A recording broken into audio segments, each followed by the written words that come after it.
এই বিষয়ে আপনারা আসলে বক্তব্য দিন। আসলে প্রথমত হচ্ছে এই বিষয়টা এখনো তদন্ত চলছে, যেহেতু ইনভেস্টিগেশন চলছে, এটা নিয়ে মন্তব্য করাটা উচিত না। তারপর যেহেতু আমার নাম স্পেসিফিকলি সেখানে এসেছে এবং এই নামটা আসার পর আমি একরকম অবাকই হই।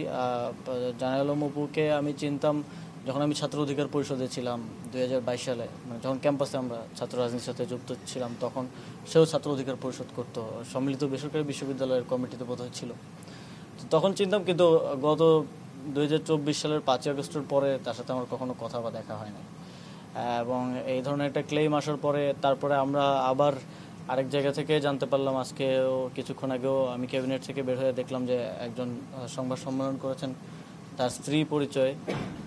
আমি খোঁজ নেওয়ার চেষ্টা করছি যে আসলে কী ঘটনা, তবে তিনি সেখানে দাবি করেছেন যে অপুকে গুম করে নিয়ে এই স্টেটমেন্ট আদায় করা হয়েছে জোরপূর্বক। যদি এরকম কিছু হয়ে থাকে, এটা আসলেই অত্যন্ত শঙ্কাজনক। 5ই আগস্টের পরের বাংলাদেশে আমরা যদি আবারও আগের মতো, এটা আসলে ঢাকা বিশ্ববিদ্যালয়ের গেস্ট রুম হতো, আপনারা জানেন আমাদের এখানে আয়নাঘর ছিল, যেগুলো 5ই আগস্টের গণঅভ্যুত্থানের ফলে এখন অকার্যকর।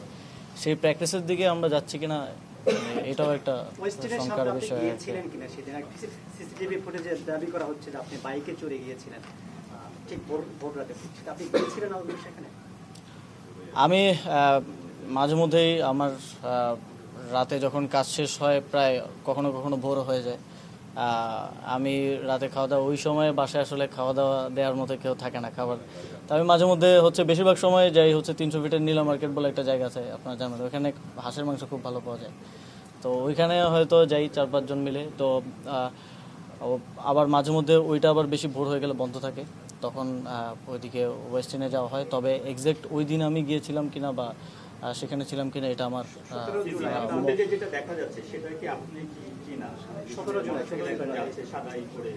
এখন দেখেন সিসিটিভি ফুটেজে হেলমেট পরা যে কাউকে যদি আমাকে বলে দাবি করা হয়, এটা কতটুকু আসলে বিশ্বাসযোগ্য বা কতটুকু, আমি এই বিষয়ে আর বেশি কিছু বলতে চাই না, কারণ এটা তদন্তের অধীনে একটা বিষয় যেহেতু। তারপরে অনেক কিছু বললাম, কারণ আমার বিষয়ে যেহেতু এলিগেশন আসছে।